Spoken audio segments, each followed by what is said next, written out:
नमस्ते दोस्तों, मैं हूं नरेंद्र ईसानी। जीवन की इस भव्य पाठशाला में आपका एक सहपाठी।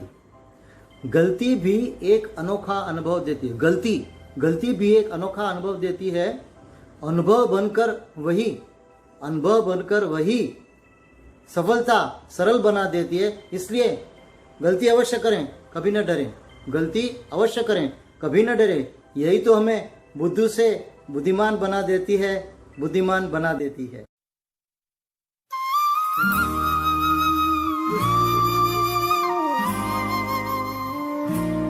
हम कहीं भी हों, कोई भी हो, हम सबका जीवन अलग अलग क्यों ना हो, लेकिन हम सबका जीवन एक यात्रा है। किसी की लघु है, किसी की दीर्घ है, लेकिन यात्रा है। और हम सभी का गंतव्य, डेस्टिनेशन एक ही है, वह है मृत्यु, जो अटल है, सत्य है, निश्चित है। लेकिन पता नहीं क्यों हम ये बात जानकर भी, मानकर भी अनजान रहते हैं। कोई इसके बारे में बात नहीं करना चाहता, कोई इसके बारे में सुनना नहीं चाहता। अधिकतर परिवारों में इस विषय पर बात करना निषेध होता है। तो आपने ठीक समझा कि आज का हमारे अंक का यही शीर्षक है कि जीवन का एक महत्वपूर्ण सत्य जो है मृत्यु। सबसे पहले तो आप सभी लोगों को बधाई हो कि 100-125 दिनों के लॉकडाउन से हम बाहर निकले हैं और अब पूरी तरह से लगभग अनलॉक हो गया है। मैंने भी इतने दिनों बाद बाल कटवाए, वरना कितने सारे करीबी दोस्त भी पहचानने से इनकार कर रहे थे। लेकिन ये कोरोना ने हमें बहुत अच्छे सबक दिए, हमें स्वावलंबी बना दिए, हमें स्वच्छता का पाठ पढ़ाया, हमें यह समझा दिया कि पानी पूड़ी, कचौड़ी, पकोड़े, बाहर की जो भी जितनी मज़ेदार चीज़ें हैं उसके बगैर हम घर के खाने से ही प्रसन्न रह सकते हैं, खुश रह सकते हैं, परिवार में मिलकर रह सकते हैं। और सबसे एक बड़ी बात जो कोरोना ने हमें सिखाई कि ऊपर से बुलावा कभी भी आ सकता है। मृत्यु का महत्व बड़ी अच्छी तरह से उसने समझा दिया हमें। आश्चर्य की बात यह है कि जब भी कहीं मृत्यु की बात होती है तो लोग कहते हैं ना बाबा माँ, हमें ये नहीं सुनना, हमें इसके बारे में कोई रुचि नहीं है। मैं उनसे पूछना चाहता हूँ कि क्या आपके घर में पिछले 15-20 साल में कोई मृत्यु नहीं हुई? क्या यह निश्चित नहीं है कि जो आया है वो हमेशा जाएगा? जीवन और मृत्यु हमारे एक प्रकृति की क्रिया है जो हमेशा होती रहती है। कितने लोग आए, चले गए, महान लोग आए, अपना अपना जो भी उनकी भूमिका थी वो निभाकर चले गए और बस एक चित्र बनकर रह गए। लेकिन हाँ, उनमें से कई लोगों को हम आज तक याद करते हैं, उनकी करनी का अनुसरण करते हैं, फॉलो करते हैं। तो ये बिल्कुल गलत है कि अगर हम सोचें कि हम हमेशा के रहने वाले, हमेशा के लिए यहाँ कोई नहीं रहने वाला है। सबका अपना समय है, सब अपना अपना समय पूरा करके यहाँ से चले जाने वाले हैं। लेकिन अगर हमने रियली में कुछ, सचमुच में कुछ अच्छे शुभ कर्म किए हैं, लोगों की सहायता, सद्भावना रखी है, लोगों की सहायता की है, सहकार दिया लोगों को, तो ज़रूर हम उनके हृदय में हमेशा के लिए जीवित रहें। आपके मन में विचार ये उठेगा कि हाँ, अगर मृत्यु होनी है तो क्या हुआ? तो क्या हम इसके बारे में हमेशा सोचते रहें, दुखी रहें, अपसेट होते रहें, कोई काम ठीक से नहीं करें, अपना जीवन प्रसन्नता से न जिए? मेरा यह उद्देश्य नहीं है, मेरा यह उद्देश्य बिल्कुल नहीं है। मेरा केवल यह उद्देश्य है कि हम अपने आप को इस बात से याद दिलाते रहें, इस बात से अवगत रखें, इस बात का स्मरण करते रहें कि मृत्यु एक दिन आने वाली है। क्या उसके लिए हम सज्ज हैं? एक बड़ा ही सिंपल सा कैलकुलेशन, एक गणना मैं आपको बताता हूँ, जो एक शोध पत्र, रिसर्च पेपर के हिसाब से किया गया कि अगर एक मनुष्य की आयु 80 साल है तो उसमें से 5 साल उसको अपने रोजमर्रा के काम करने में लग जाते हैं, 23 साल वो नींद करता है, 17 साल वो अपने नौकरी, काम, व्यापार में लगाता है और तकरीबन 7 साल वो सेल फोन पे बैठा रहता है। ये मिलाकर हुए 52 साल। अगर 52 साल ये है और अगर 80 साल एक आदमी की उम्र है तो रह जाते हैं तकरीबन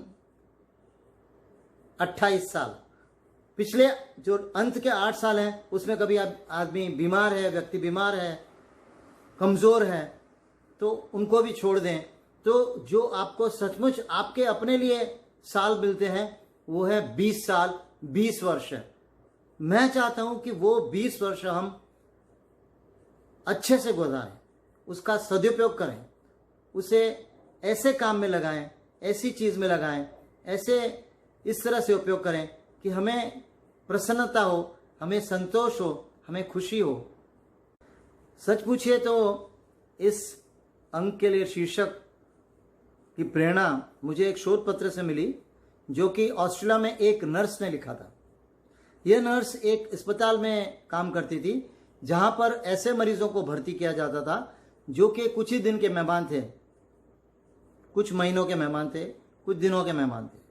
यह बड़ी श्रद्धा से, बड़ी तन्मयता से, बड़े सद्भावना से, सहानुभूति से इनकी सेवा करती, इनकी बातें सुनती, इनका दुख दर्द सुनती। और अचानक एक दिन उसके मन में ख्याल आया कि क्यों न मैं उनको पूछूं, इन सभी को पूछूं कि आपके मन में क्या खेद है, आपके मन में क्या ग्लानि है, आप क्या रिपेंट करते हैं, आप क्या सोचते हैं, अगर आपको जीवन दोबारा मिल जाए तो आप क्या करते हैं, आप कौन सी अपनी भूल सुधारते हैं। तो सभी इस शोध का जो उसका सारांश था वह 5 बातों में निकल के आया, वो 5 बातें जो सभी लोगों ने अधिकतर कही। मैं ये सोचता हूं कि हम सभी अगर उन 5 बातों का ख्याल रखें, उनको समझ लें और अभी से इसी वक्त से वो 5 बातें करना शुरू कर दें तो अंत में जाके हमको कभी रिपेंट नहीं करना पड़ेगा, हमको कभी ग्लानि नहीं होगी, हमको किसी बात का खेद नहीं होगा। जो सबसे पहली बात उभर कर आई, जो अधिकतर लोगों ने कही, वो यह थी कि काश हमने अपने मन की सुनी होती, हम दूसरों को प्रसन्न करने में नहीं लगे रहते, हम हमेशा दूसरों को जो अच्छा लगे वो करते रहें। तो मेरा आप सभी से निवेदन है कि हम आज इसी दिन से ये संकल्प करें कि हम जिंदगी में जो भी निर्णय लेंगे वो अपने समझ से, अपने विवेक की सहायता से लेंगे, न कि दूसरों को प्रसन्न करने के लिए। दूसरी बात जो उभर के आई वो यह थी कि काश हम अपनी भावनाएं प्रकट कर पाते, कह पाते। कभी कभी हम किसी से प्यार करते हैं, मोहब्बत करते हैं, प्रेम करते हैं, स्नेह करते हैं, लगाव है, लेकिन हम बोल नहीं सकते। या फिर किसी संबंध में, किसी मित्र के साथ, किसी बंधु बांधव के साथ कोई मनमुटाव है, कोई शिकायत है जिसकी वजह से कुछ छोटा मोटा झगड़ा है, लेकिन हम माफ़ी नहीं मांग सके या माफ़ नहीं कर सके, तो आज उन्हीं को फ़ोन करें, व्हाट्सएप मैसेज करें, बताएं कि आप कितना प्यार करते हैं, कितनी मोहब्बत करते हैं, कितना स्नेह है, और माफ़ी मांग लें या माफ़ कर दें। और इसी तरह से खुद भी प्रसन्नता फील करें और उनको भी प्रसन्नता फील कराएं। तीसरी बात जो अधिकतर लोगों ने कही वो यह थी कि हमने पैसा कमाने में, व्यापार बढ़ाने में, प्रसिद्धि पाने में बहुत सारा समय लगा दिया। काश हम वो समय अपने परिवार को देते, मित्रों को देते, बंधु बांधवों को देते। तो आज से ही निश्चय कर लें, संकल्प कर लें कि हम पैसा तो कमाएंगे, व्यापार में भी समय लगाएंगे, लेकिन अपने परिवार को, अपने बंधु बांधवों को, अपने मित्रों को पर्याप्त समय देंगे। क्योंकि ये जो लोग आपको मुसीबत के वक्त या बीमारी के वक्त सेवा सहायता करते हैं, तो उचित है कि आप उनको भी पर्याप्त समय दें। चौथी बात जो अधिकतर लोगों ने कही वो यह थी कि काश हम अपने मित्रों के साथ संपर्क बनाए रखते हैं। कितनी ऐसी बातें होती है जो हम परिवार के साथ नहीं बांट सकते, लेकिन मित्रों के साथ ज़रूर साझा कर सकते हैं। ये मित्र ही हैं जो मुसीबत के वक्त काम आते हैं और हमें हमेशा स्फूर्ति देते रहते हैं, उत्साहित करते रहते हैं। तो आज ही संकल्प करें और पुराने मित्रों को आज ही संपर्क करें और हमेशा उनसे संपर्क बनाए रखें। पांचवी और सबसे अंतिम बात जो उभर के आई वो यह थी कि काश मैं अपने आप को समय दे पाता, अपने आप को प्रसन्न रख पाता। अधिकतर ऐसा होता है कि हम दूसरों की सेवा सहायता करने में हमेशा व्यस्त रहते हैं, अपने आप को ध्यान नहीं देते। अगर खर्चा भी करना हो तो हम दूसरों के ऊपर खुल के खर्चा करते हैं, लेकिन स्वयं पे कंजूसी करते हैं। तो ऐसा नहीं करें। जैसे आपके लिए कुछ व्यक्ति विशेष हैं जिनकी आप सेवा सहायता करते हैं, जिनका आप ख्याल रखते हैं, जिनको आप समय देते हैं, तो सबसे पहले आप स्वयं भी अपने लिए एक विशेष व्यक्ति हैं। तो आज से हम अपने आप को भी विशेष व्यक्ति मानकर अपने आप को भी समय देंगे, अपनी प्रसन्नता का भी ख्याल रखेंगे। और मैं समझता हूं अगर ये 5 बातों को हम समझ लेंगे और आज से उनको समय देना शुरू कर देंगे, तो कभी भी हमको किसी बात का खेद नहीं होगा, ग्लानि नहीं होगी, कोई बात हम रिपेंट नहीं करेंगे और हम हमेशा संतोषजनक जीवन गुजारेंगे, आनंदमय प्रसन्नतामय जीवन गुजारेंगे। इसी के साथ हम ये आज का यही समाप्त करते हैं और फिर मिलते हैं अगले अंक में जीवन की इस भव्य पाठशाला में सफल बनने के लिए एक नया सूत्र लेकर। तब तक के लिए धन्यवाद, नमस्ते।